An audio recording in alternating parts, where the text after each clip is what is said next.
Olá, bom dia a todos e todas, todas e todos. Eu sou Igor Sacramento. A gente está começando agora mais uma live sobre medicina chinesa especificamente.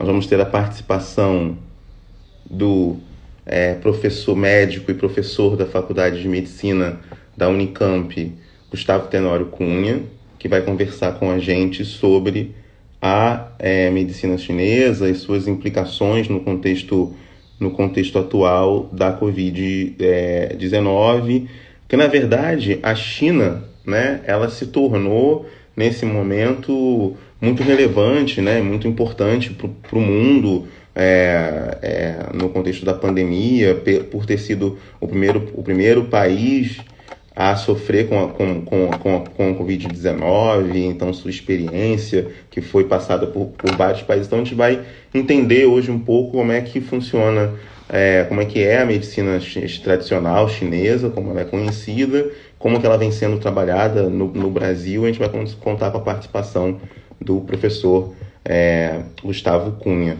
Ele já está aqui, eu vou convidá-lo para entrar.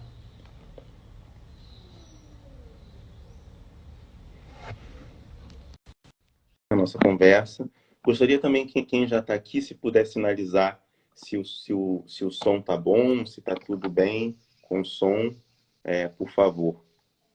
Tá? Eu estou ouvindo bem, mas ainda não estou me vendo. Tá aqui como conectando para mim. Ah, tá bom. Vamos ver se aparece. Eu estou te ouvindo. Mas ainda não apareceu a imagem. Eu vou tentar de novo, então. Tá, Aí você tá bom. aceita aí.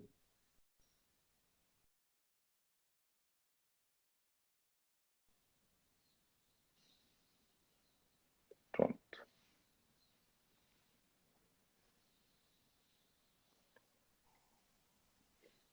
Bem, agora Eu continuo te ouvindo bem. eu não estou me vendo também. A imagem que não está aparecendo, né? Não sei o que acontece. Deixa eu ver se tem... Pronto, apareceu. Pronto, que bom. Pronto. Bom, Gustavo, bom dia. Antes de começar, eu gostaria de agradecer também o Instituto Confúcio, que estabeleceu essa relação, né, com essa ponte com você. É um prazer, né, tá com você conversando, né, sobre um tema relevante para o campo da saúde. Mas gostaria que você se apresentasse para a gente um pouco, falasse da sua trajetória como, né, pesquisador, como docente, como médico, etc., da sua formação, falar um pouco para a gente. Bom dia, Igor. Obrigado pelo convite. Bem, eu sou médico, né? Fiz medicina aqui na Unicamp. Trabalhei um tempo como médico de família e comunidade.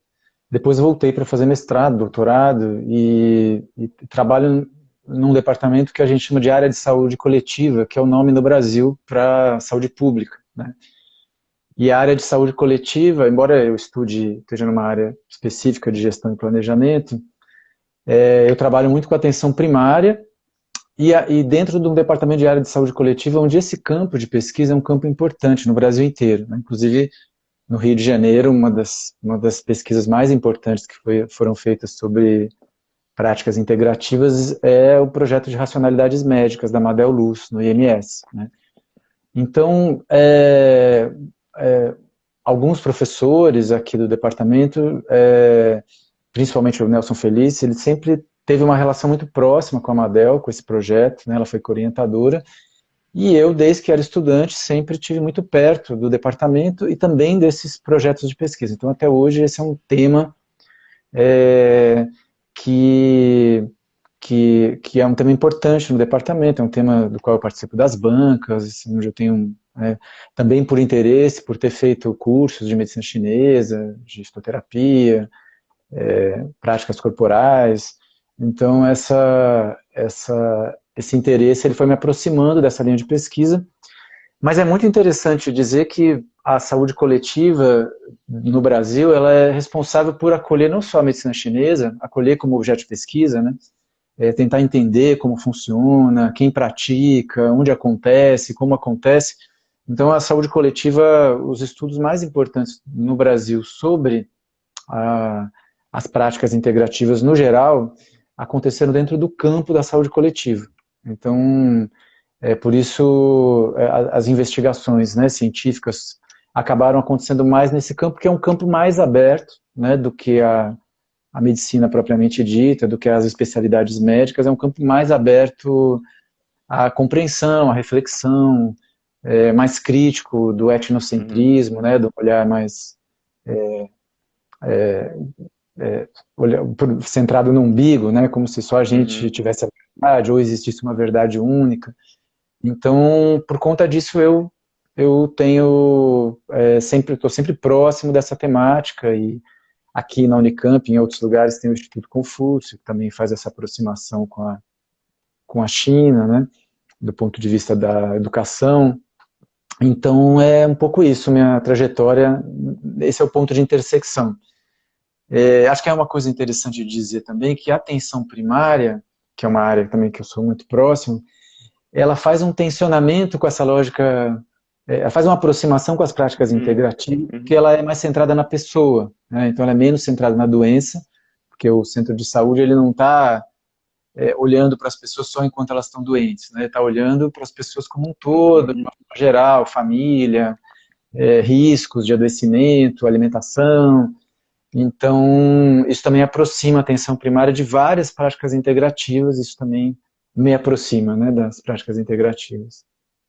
Tem uma coisa um aspecto que você falou que é interessante, quando você comenta, né, que a sua aproximação tem a ver com as práticas integrativas e complementares em saúde, né, que no Brasil, como política, efetivação de política, são de 2006.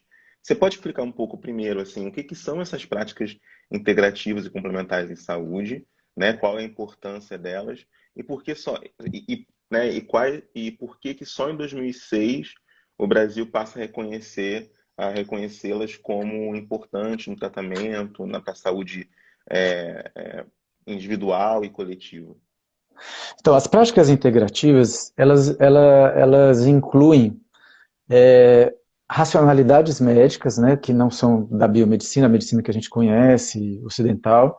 Então, inclui homeopatia, antroposofia, medicina ayurvédica, sei lá, medicina butanesa, medicina chinesa, sendo que a medicina chinesa, né, a China, ela é meio como se fosse a Grécia e os países em volta como se fosse Roma. Então, assim, tem as variações vietnamita, coreana, japonesa, cada país, né, no decorrer desses milhares de anos de medicina chinesa, foi, digamos assim, dando a sua versão, né, a sua cara para os conceitos fundamentais da medicina clássica chinesa.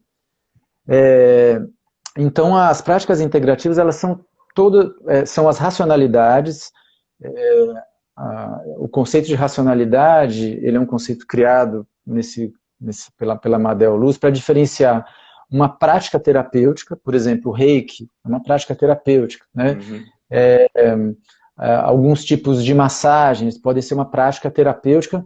Por quê? Porque eles não têm uma anatomia, eles não têm uma fisiologia, eles não têm uma teoria do adoecimento, eles não têm uma teoria diagnóstica. Então, quando a gente fala uma racionalidade médica, não basta ter uma prática terapêutica, precisa ter uma compreensão mais ampla e geralmente está ligada a uma cosmologia. Então, por exemplo, a medicina ayurvédica, ela tem uma história lá na Índia, a medicina homeopática tem uma outra história, uma outra cosmologia, um outro jeito de pensar a vida, né, o adoecimento, os processos vitais. Então, as práticas integrativas, quando a gente fala práticas integrativas, a gente está se referindo a esse conjunto que a humanidade, sabedorias que a humanidade acumulou no decorrer da história sobre como lidar com o adoecimento. Tem uma coisa que eu acho que é muito importante desse conceito de práticas integrativas, que assim, a gente tem, o hospital, como a gente conhece, ele é uma instituição muito recente, né? Até, sei lá, metade lá do 1800, o hospital era um morredouro, né? Se vocês procurarem na internet, ver o que era um hospital lá em 1800, era uma coisa infernal, né? Uma coisa mais ligada a instituições religiosas, e era um lugar onde ia mendigos, moribundos, e enfim, um lugar que tinha mais a ver com o nosso manicômio, ou seja, baixo, é mais um depósito de gente do que tem alguma coisa com algum compromisso de cura, de restabelecimento. Mas a nossa medicina, a partir do momento que a gente descobre os germes, né, eu tenho um microscópio, ela cresce dentro do hospital. Então, a nossa biomedicina, ela é muito boa a partir de um recorte de situações mais extremas, porque essa é a tradição dela. Ela tem uma tradição de olhar para o adoecimento nesse processo já mais deteriorado, já mais grave, né? A nossa medicina ela tem pouco acúmulo, um acúmulo mais limitado na manutenção da saúde, na leitura de pequenos sinais. Todas essas medicinas mais antigas que se desenvolveram ao longo, às vezes, de milhares de anos, antes do hospital, elas eram muito centradas no quê? No autocuidado, numa capacidade diagnóstica, a partir de sutilezas, de detalhes. Eles não tiveram um hospital onde as pessoas vão, e ao mesmo tempo é um lugar de cura, mas também é um lugar de morte, né? Então, essas práticas elas desenvolveram muita coisa a partir desse outro lugar, que é de acompanhar uma pessoa saudável e tentar ver sutilezas do que está mudando e não deixar ela adoecer. Então se a gente pegar a ideia da homeopatia, a ideia da medicina antroposófica, da medicina chinesa, eles têm muita coisa a dizer sobre saúde. Eles querem propor, sei lá, alimentação, meditação,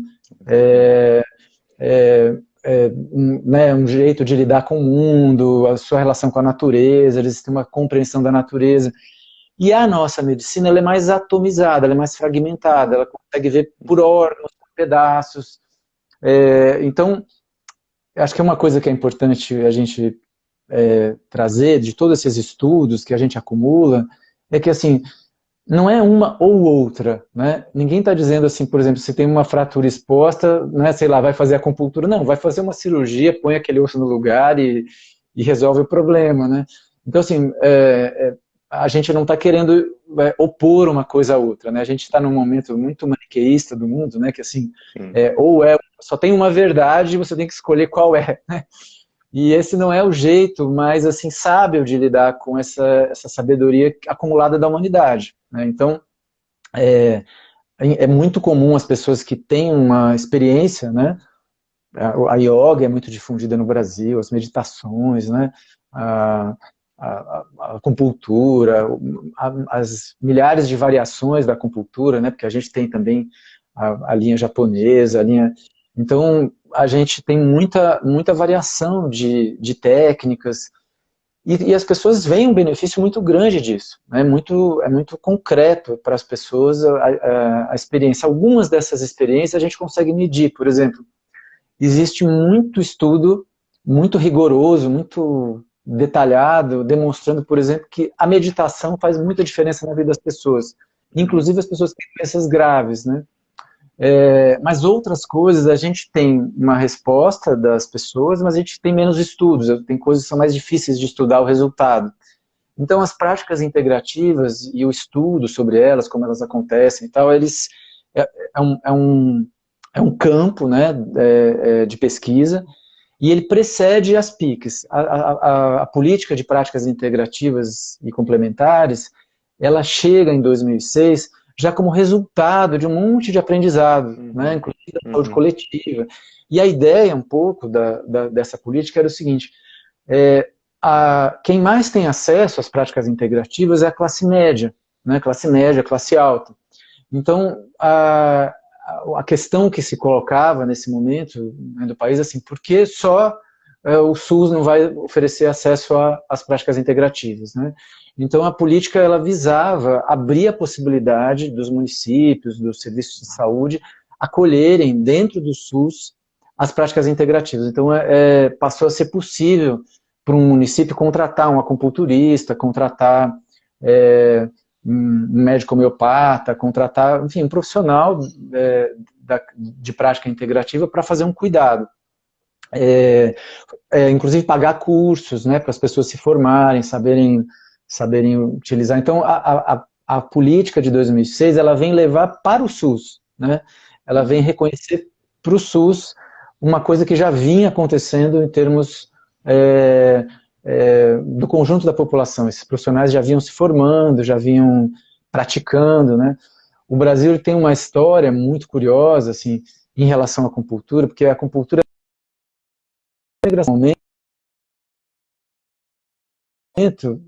num primeiro momento, a, a medicina dizia, não, isso é charlatanismo. Quem for pego fazendo isso vai ser acusado de prática ilegal da medicina. Na medida que os orientais trouxeram, ensinaram e ficou incontestável que aquilo tinha um efeito, os médicos mudaram de atitude, né? Então tem uma tese bem interessante que é chamada de panaceia mística à especialidade médica, né? A trajetória, é uma tese de mestrado do IMS.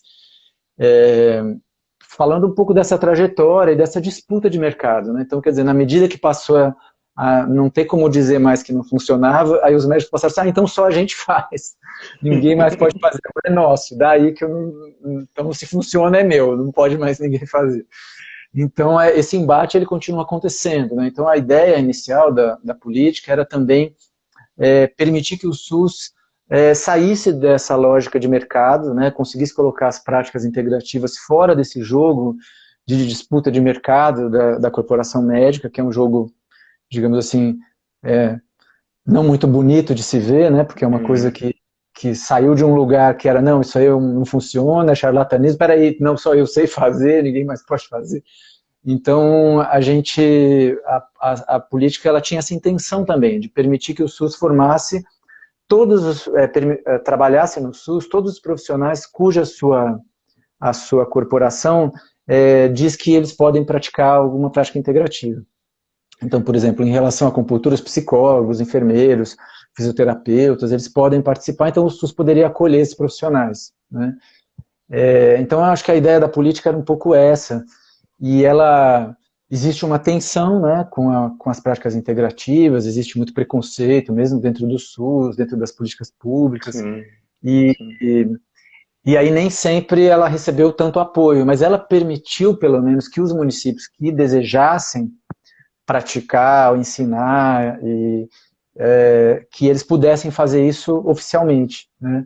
Embora não tivesse uma linha de investimento muito grande do governo federal para isso.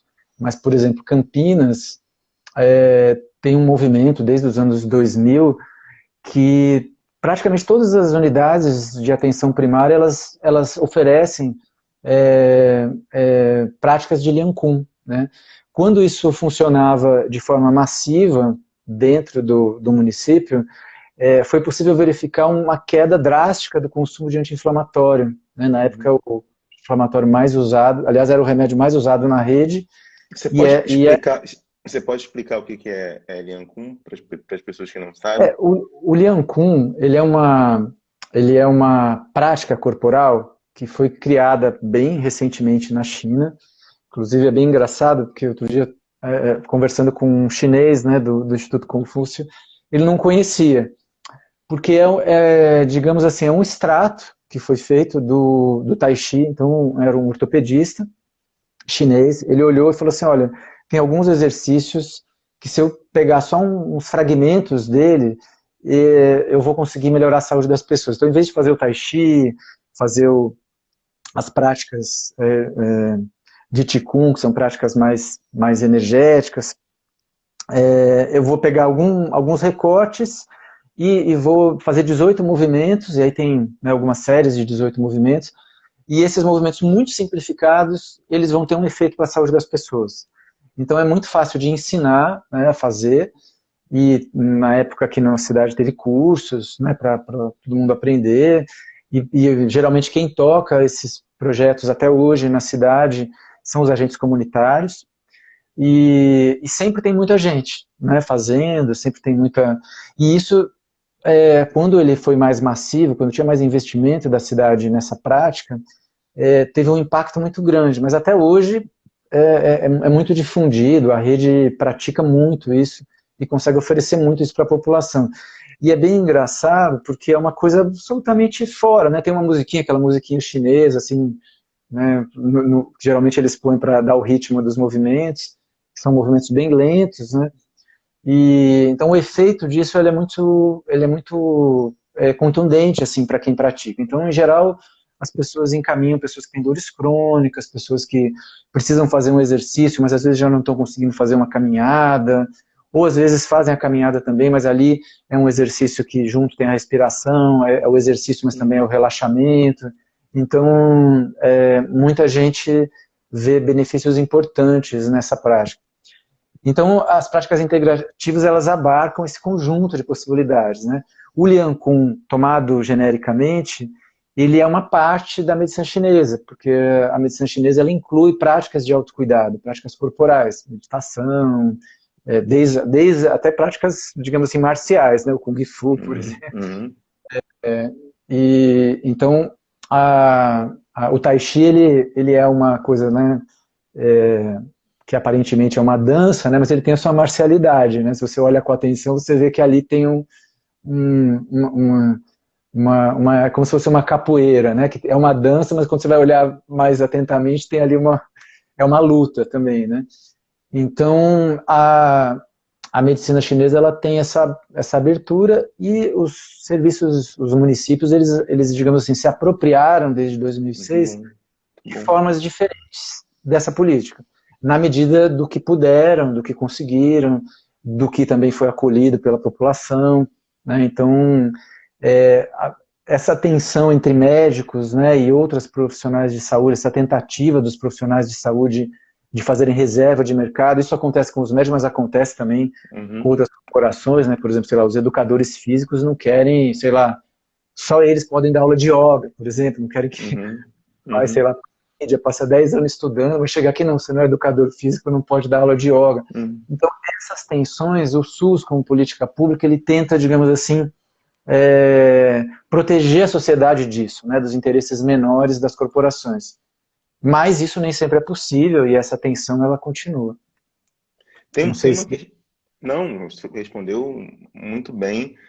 Tem alguns comentários já para a gente, que a Rafaela fez, que a Ana também fez, alguns comentários em relação à humanização, né? O quanto que as práticas integrativas, que é o comentário que a Rafaela tinha feito antes, o quanto que as práticas integrativas trouxeram para a relação, né, profissional da saúde, usuário do SUS, paciente de maneira mais genérica, a questão da humanização, né, do toque, né, algo para além do exame, né, de observar ali o exame, a radiografia, o exame de sangue clínico, etc.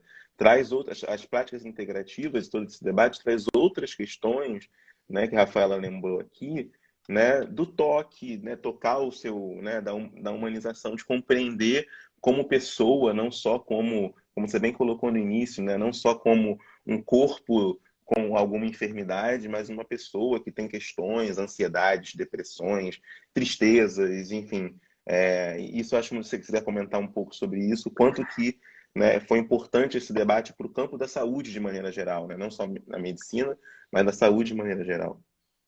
É uma coisa muito curiosa, se a gente olha, pelo menos todas as racionalidades médicas que eu conheço, a única que separa o corpo do mental, né, o corpo e alma, psicossoma, a única que faz essa separação, que entende que esses dois campos eles são distintos, é a biomedicina, a medicina ocidental. E talvez por motivos muito historicamente definidos, né, assim, a medicina começa naquela tensão, né, com a Igreja Católica e toda aquela coisa, então, não, então a alma é de vocês, o corpo é nosso, né, então, só que essa tradição, né, que a própria medicina sabe que, digamos assim, não tem fundamento prático, todo mundo que está doente, né, se sente afetado, né, em geral triste, em geral pelo menos preocupado, e todo mundo que está preocupado, que está triste, que está irritado com alguma coisa, sabe que isso afeta a sua saúde corporal. Então, isso é uma coisa elementar, né? Mas é uma coisa elementar que não faz parte do cotidiano da biomedicina. A biomedicina ensina os profissionais a separarem esses dois mundos, e de modo que para a maioria dos profissionais, médicos, enfermeiros, muitos também, fisioterapeutas, existe uma maluquice que, assim, a pessoa, desse ponto de vista, né, de tentar tratar a doença e não a pessoa é aquilo que atrapalha o meu trabalho como médico. É aquilo que não me conta o que eu queria saber, aquilo que não faz o que eu mandei fazer. E então a briga ela é infinita, né? As medicinas outras, em geral, elas entendem esse todo, elas não conseguem fazer essa distinção, o instrumental delas, então elas vão querer saber sobre o modo como a pessoa se sente, as relações dela, como é que acontecem, os sintomas, nos detalhes, porque isso é necessário para o diagnóstico, e o diagnóstico ele não separa o corpo da, da, da vida, né? A vida é relacional, então a gente, de uma certa forma, poderia dizer que do ponto de vista mais ocidental, né, mais se a gente olhasse para a filosofia, a maioria das outras racionalidades médicas seria, digamos assim, mais spinozana, sabe? Assim, pensando o corpo em relação, né? E a nossa medicina, ela é mais cartesiana, ela pensa o corpo fragmentado e ela busca uma eficácia no máximo de fragmentação. Então, por exemplo, até que ponto eu posso ver um estômago sem ver a pessoa? Tem alguns momentos que você pode ver o estômago sem ver a pessoa, sei lá, já está com uma hemorragia digestiva, né? Você tem que olhar aquilo e resolver aquilo, porque é um risco de vida iminente. Mas, assim, a maioria dos profissionais aprende a fazer essa separação e a pessoa passa a ser um estorvo, né, para os profissionais. As práticas integrativas, por não funcionarem dessa forma, você precisa conversar de outros assuntos, você precisa entender como a pessoa se sente, você precisa entender como ela se relaciona, inclusive com os sintomas, né? Sei lá, quando você tem esse sintoma, você se sente como, né? Então, esse conjunto de elementos, eles são essenciais para o diagnóstico, para a definição terapêutica, para avaliação se está tendo uma melhora ou não. Como eu disse, essas medicinas, elas se desenvolveram, digamos assim, nesse contexto mais ambulatorial, de manutenção da saúde, de ajudar as pessoas a lidarem com a vida, e não no contexto mais hospitalar, mais fragmentado, né? Então, elas têm tecnologias de relação, de cuidado, de toque, de compreensão dos problemas que a nossa medicina...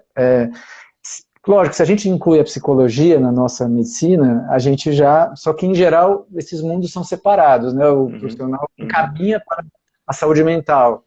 Então, aí já é outro planeta, e a saúde mental, por sua vez, também não costuma reconhecer o corpo, né? Então, fica aquele... Então, nesse sentido, principalmente, por exemplo, para dentro de um sistema de saúde para atenção primária, as práticas integrativas, elas são extremamente adequadas, né? E quando a gente pensa em termos hospitalares, no mundo todo, os serviços hospitalares, inclusive serviços oncológicos, eles cada vez incorporam mais práticas integrativas, porque é possível ver o resultado, né, de uma meditação, de uma prática não farmacêutica para alívio da dor, né? Então, isso é muito, né, se a gente pensar, por exemplo, que o anti-inflamatório que eu comentei antes, ele é um remédio que causa muitas internações e mortes todo ano, porque ele pode causar hemorragia, problema de rim, hipertensão, um monte de coisa. Quando você, em termos populacionais, você diminui 20% o uso de anti-inflamatório, por exemplo, com uma outra prática, que é uma massagem, uma meditação, uma acupuntura, isso tem um impacto gigantesco, tanto no custo do sistema, quanto na qualidade de vida das pessoas, né? Então, as práticas integrativas, elas realmente, a gente pode dizer que elas humanizam na medida em que elas são mais capazes de olhar para a pessoa de uma forma mais ampla, né? Então, isso é uma coisa que faz muitos profissionais de saúde, sem abandonar a sua prática, digamos assim, mais da biomedicina, incorporarem práticas integrativas diversas, porque percebem a importância dessas práticas, né? Então, tem uma parte das pessoas que, mesmo no mundo acadêmico, que fica nesse lugar, não, ali aquilo não é verdade, ou a minha verdade ou a sua, mas tem um número grande. Aqui tem o professor Nelson, né, a tese de doutorado dele foi sobre os profissionais híbridos, né? Porque antigamente tinha assim, não, o cara abandona a medicina e vira acupunturista, homeopata, e ele estudou justamente esse processo em que os profissionais pararam de abandonar isso ou aquilo, mas passaram a incorporar,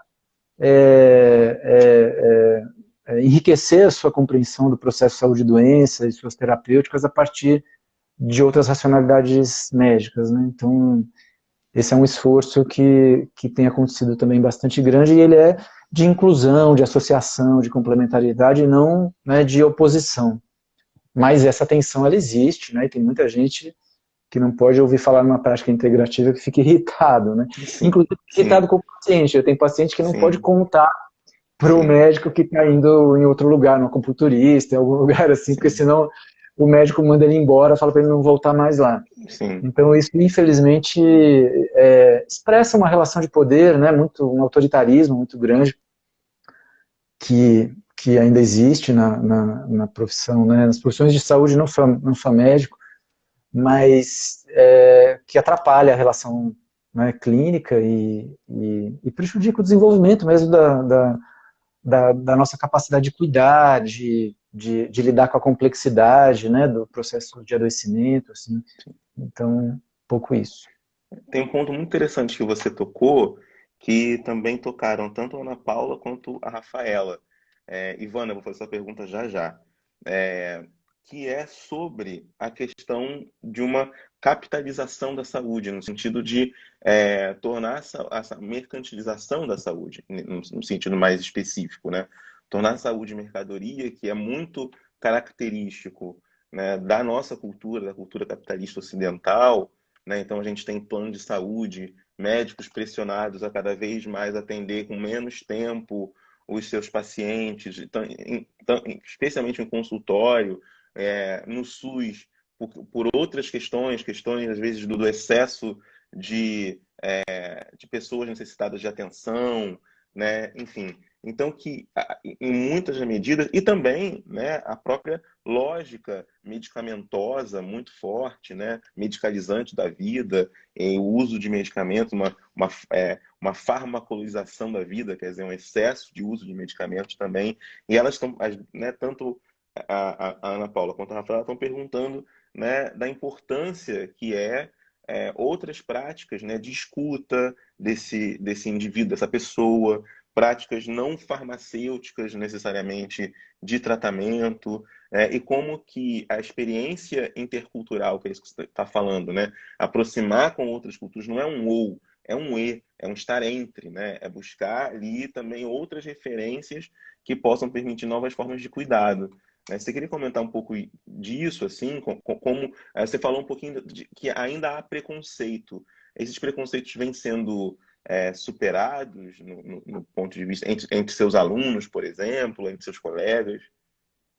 Se existe, eu percebo que tem uma demanda dos alunos por essa temática, até porque muitos têm experiência, né, acabam vendo.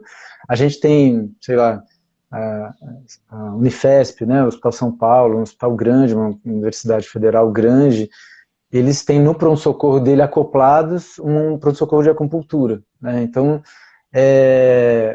a USP também tem acupuntura mais ligada ao ambulatório de dor. Então você, né, dentro do campo médico existe, digamos assim, um crescimento muito grande da especialidade, né?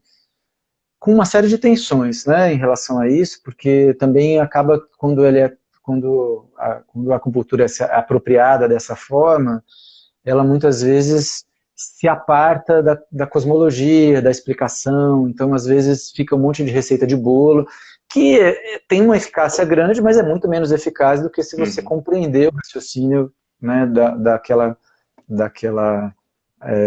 cosmologia, né, daquele jeito de olhar o mundo e aproveitar o máximo possível aquela experiência de alguns anos. Uma coisa que eu acho que é muito importante dizer no Brasil, ainda mais do que outros lugares, né, é que assim, todos os estudos de sistemas comparados de saúde até hoje, eles demonstram muito claramente que o sistema público produz mais saúde do que o sistema privado. Assim, é muito difícil você conciliar o interesse de ganhar dinheiro com o interesse de cuidar. É muito difícil. Então, assim, aquele filme do Michael Moore, né, Sico, Uhum. muito evidente, é muito bom assim, as pessoas assistirem, porque o Brasil ele manteve essa tensão entre sistema público e privado, e o atual ministro, né, uma semana antes de assumir, ele dizia, né, olha, para que comprar respirador se depois vai sobrar? Eu vou perder dinheiro, né? Quer dizer, essa é a lógica, né, do plano de saúde, do sistema de saúde. Eles estão olhando para o lucro, e assim, não é que a pessoa que está gerindo aquele plano, sei lá, por exemplo, a Mil foi comprada por uma gigante do setor nos Estados Unidos, chama United Health, né? Uhum. Ela tem uma sociedade anônima, quer dizer, o diretor, se ele não entregar um lucro no fim do ano, ele vai ser demitido. Então, a gente precisa ter muito claro que, assim, prática integrativa, ela não muda a lógica de um sistema, né? A questão do direito à saúde, da saúde como direito versus saúde como mercadoria, ela é uma coisa que todos os estudos apontam que é muito diferente a qualidade, né, que a gente pode oferecer. Tanto é que, assim, né, a gente olha, por exemplo, nos Estados Unidos, o acesso das pessoas mais pobres, né, que não tem, os 40% que não tem plano de saúde, ao atendimento ao Covid, é desastroso, né? Não tem como. São os hospitais universitários, as pessoas não têm recurso e a lógica do sistema é quem não paga morre, né? Sim. Então, é importante dizer isso. No Brasil, assim, as práticas integrativas, elas obviamente, elas até 2006, quando, digamos assim, foi permitido o acesso oficial ao SUS, porque o acesso extraoficial ele acontecia, muitas Uhum. pessoas, né, trabalhando no SUS queriam ter uma prática clínica melhor, faziam cursos por fora e extraoficialmente praticavam acupuntura, homeopatia e outras coisas. Mas, oficialmente começa em 2006. Mas as práticas integrativas, elas cresceram mesmo em consultórios, não em convênios, não na grande medicina, em hospital, mas elas cresceram principalmente, né, sei lá, como é que começa a acupuntura em São Paulo, né, com as imigrações e outros lugares, Sim. ela começa, entre aspas, no setor privado, mas um setor privado, digamos assim, individualizado, não grande capital, né, pequena. E a partir disso, a partir dessa acúmulo de legitimidade social, ela passa a ser objeto de estudo e passa a ter a ganhar a possibilidade de ser uma política. Mas essa questão da capitalização da saúde é importante da gente frisar assim, que não tem meio termo, assim, né? A saúde privada, em termos de país e populacional, ela sempre vai precisar excluir pessoas, porque é, né, um Uhum. bem de consumo, então ela precisa dar acesso a algumas coisas para quem paga mais e Paga não mais. pode dar o mesmo acesso para quem paga menos, porque senão ela não consegue, né, valorizar aquele produto. Uhum. Então é uma lógica, digamos assim, que é perniciosa e como a gente tem muitos países no mundo com sistema público, inclusive, né, países muito capitalistas, sei lá, como Inglaterra Uhum. e Holanda, e, enfim, a gente consegue comparar, né, países em que a cobertura da sua maneira, né, sistema universal ou sistema por seguridade, mas são sistemas de financiamento solidário, eles têm um resultado, né, quando a saúde é para todo mundo, o resultado é muito melhor, né, o acesso à saúde é muito melhor. Em geral, os indicadores, né, de mortalidade, esperança de vida e tal, são melhores também. Então, isso é uma coisa que transcende a questão das práticas integrativas, né? Acho que é importante dizer isso. E os estudos são muito. Não existe nenhum tipo de contestação a respeito disso, né? Então, o Brasil fica meio no meio do caminho, porque o SUS é muito desinvestido, né? Sempre tirando dinheiro e não Sim. pagando Sim. o que ele precisava. Mas o sistema privado não é uma solução, né? A solução é gastar corretamente com o sistema público.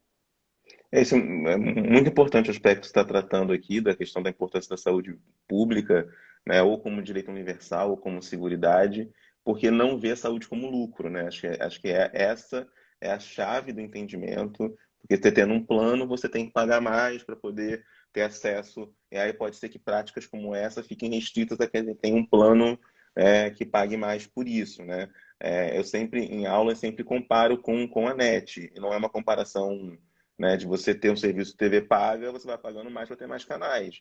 e pensar a Uhum. saúde, como é possível pensar a saúde assim, né? Mas se pensa assim, então outras alternativas a esse sistema é fundamental.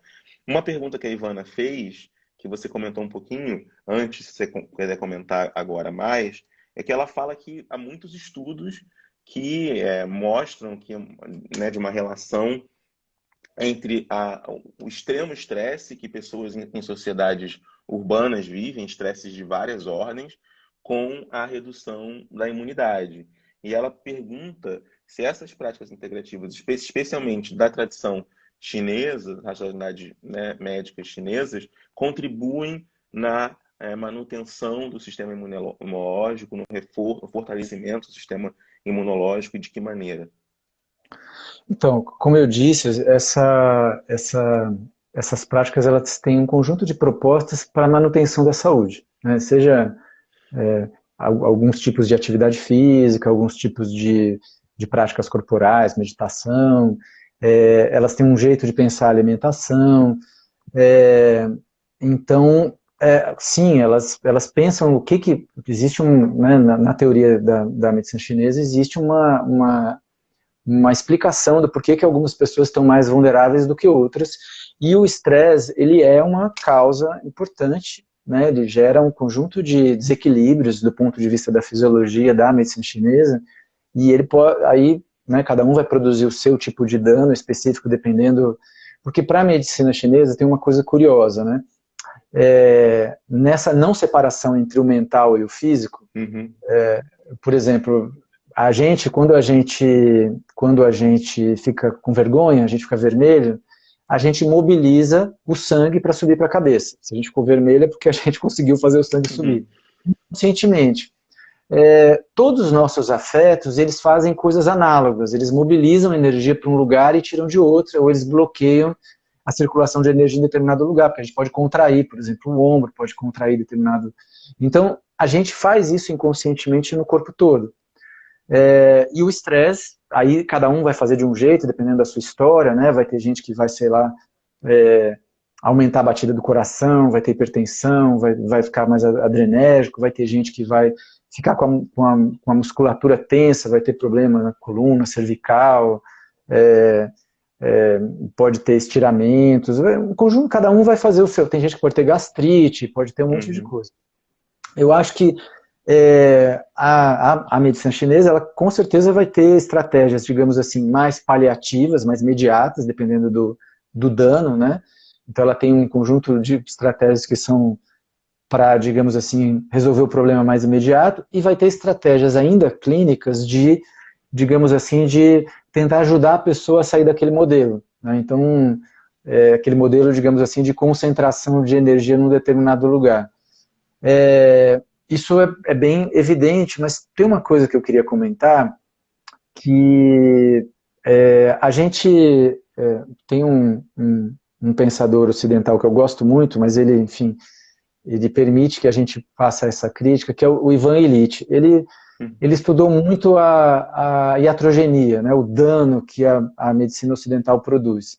E um dos danos que a gente produz, e esse dano é um dano que as práticas integrativas produzem menos, porque elas são mais analíticas, elas vão, digamos assim, convidar a pessoa a pensar um pouco mais sobre a sua vida relacional, sobre como que ela lida com as coisas, por que ela fica estressada assim ou assado. Mas é importante a gente ter claro assim, que não dá para a gente tratar o sintoma e fazer de conta que a causa não existe. Então, por exemplo, se eu estou num ambiente de trabalho e eu trabalho por produtividade, por exemplo, sei lá, quantas pessoas não estão uberizadas e têm que uhum, trabalhar 12, 14 horas por dia porque só ganham se trabalhar e ganham por produtividade. uhum, Evidente que isso vai produzir um adoecimento. Evidente que uma prática integrativa ou né, alguma outra prática pode minimizar isso, mas não dá para não ver a causa do problema, né? Então, em termos sociais, o nosso modo de vida, como a gente protege as pessoas durante uma pandemia, por exemplo, a gente fala para as pessoas não trabalharem, e qual que é a nossa capacidade como sociedade de proteger as pessoas? Proteger uhum, as pessoas não é dar antidepressivo para elas que estão passando, exatamente. conseguir ter política pública que chegue o dinheiro ali, né? Nós somos um dos países mais desiguais do planeta, ou seja, onde os ricos são muito, muito, muito mais ricos do que em outros lugares, do que os mais pobres aqui.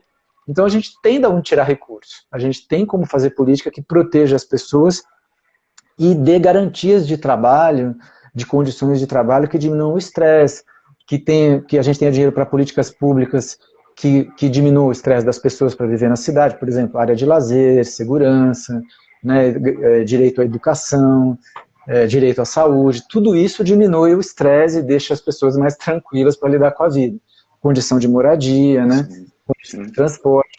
Então, as práticas integrativas, elas podem ajudar, mas em termos populacionais, não tem nenhuma racionalidade médica que resolva a falta de grandes políticas públicas que, digamos assim, melhoram a vida das pessoas, né?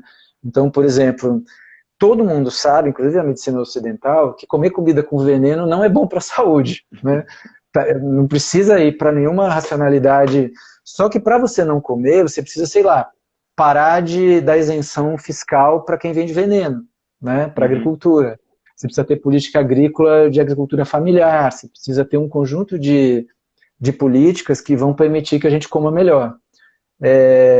Então, acho que isso é uma coisa importante também, da gente colocar as práticas integrativas num lugar que também não é o lugar de uma panaceia ou de alguma coisa que vai resolver a falta de política, né? Falta de política pública é uma das coisas que mais causa adoecimento e mais impacta na expectativa de vida do ponto de vista mais geral de um país, né? Então, acho que isso também é importante de frisar.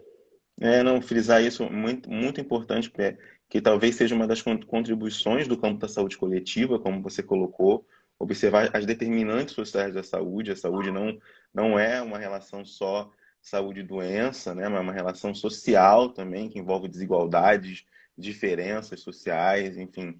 Isso é muito importante, né, de você frisar isso, e não, às vezes, porque pode parecer, você está estressado com o seu trabalho, então faça acupuntura, né?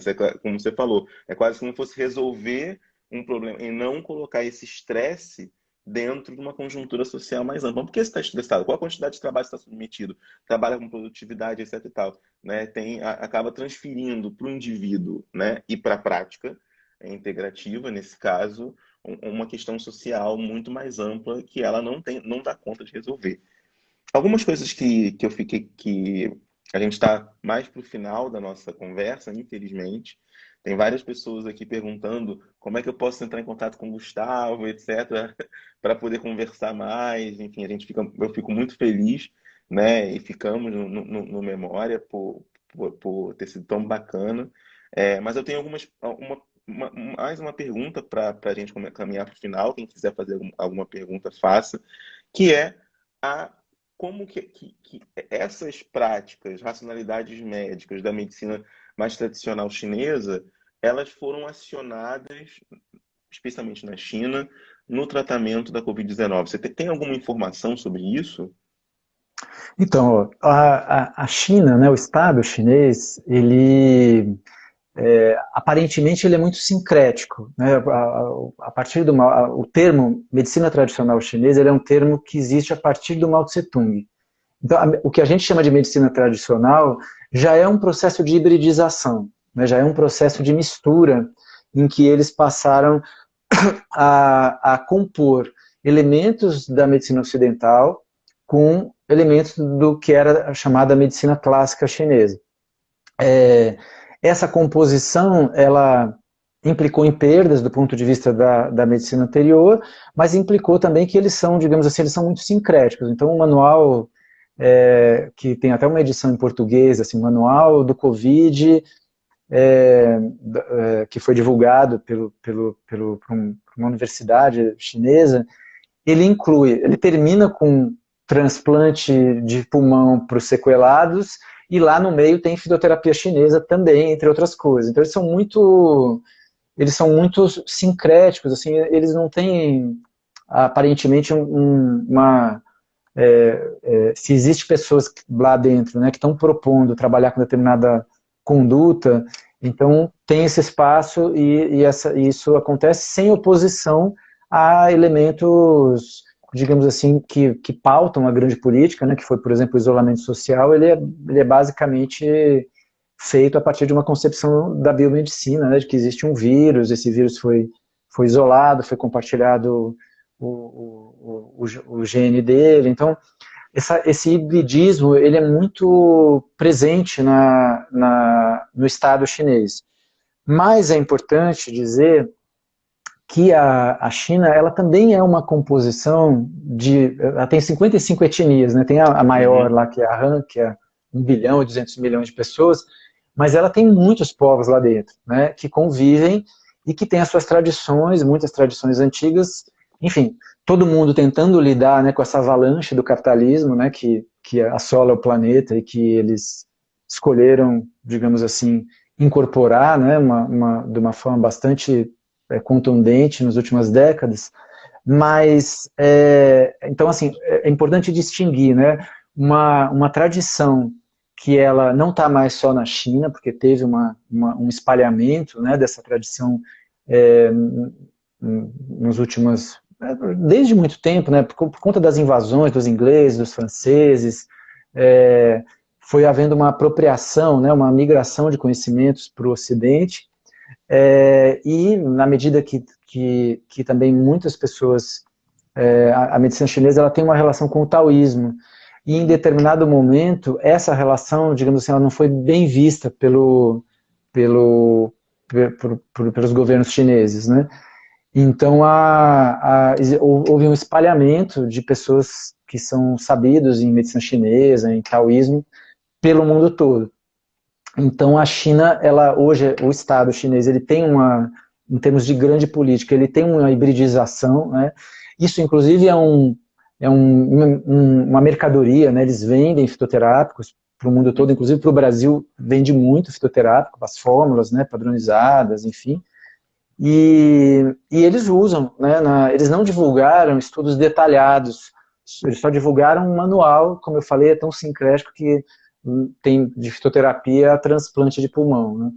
Mas eu acho que é como se fosse uma declaração de que eles são abertos a usar tudo que possa ajudar na medida que eles tenham profissionais que tenham sabedorias para fazer aquele manejo.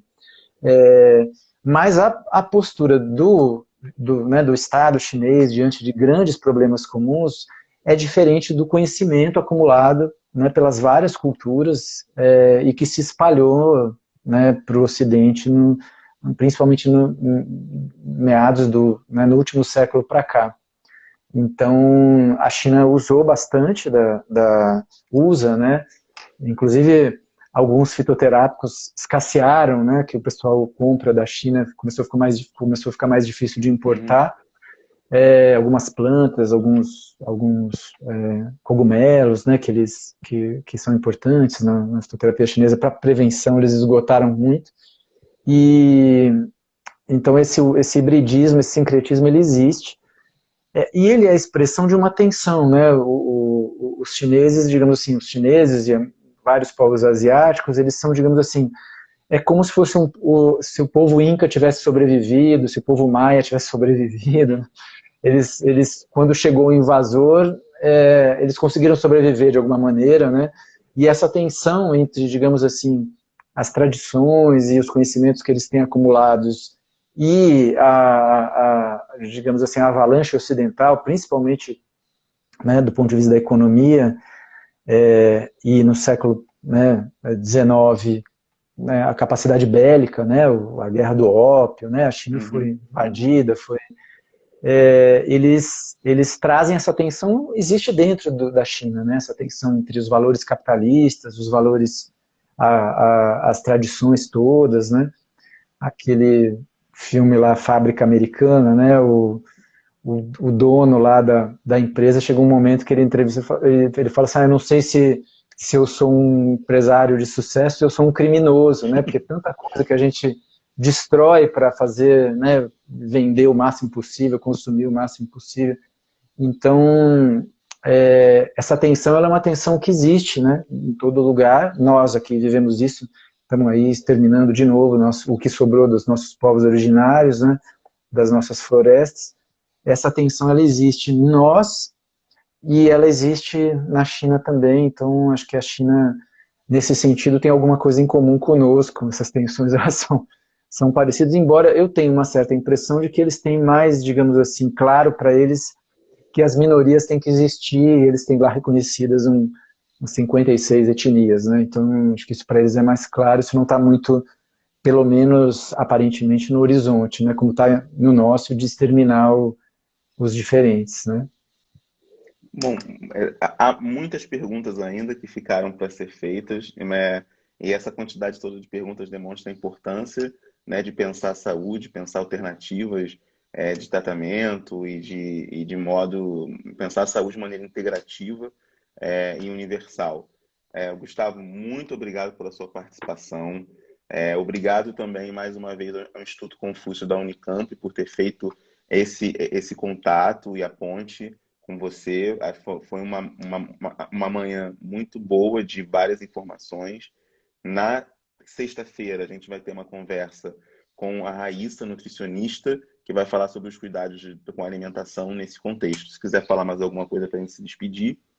Não, se as pessoas quiserem mandar e-mail, pode mandar Gustavo TC, T de tatu, C de casa, @yahoo.com. Então, pode ser um e-mail para... Você falou que tem... Porque eu não sou muito... Eu só abri esse Instagram por causa dessa conversa, né? Então, eu não sou muito... Não sei se eu vou mantê-lo e nem se eu vou lembrar de usá-lo. Não é um lugar que eu frequento muito. Tá, eu vou colocar aqui, antes de encerrar, colocar nos comentários também o seu e-mail, gustavotc, Arroba, @yahoo.com. É isso? isso, Yahoo.com. isso. Tá. Sem BR. Muito obrigado, pela participação. Obrigado a todos que ficaram até aqui. Sexta-feira eu estou de volta com a Raíssa para falar dos cuidados com a alimentação no contexto da pandemia. Tá bom? Um abraço a todos. Muito obrigado. Abraço a todo mundo. Obrigado, Igor. Valeu. Eu que agradeço. Tchau. Obrigado. Tchau, tchau.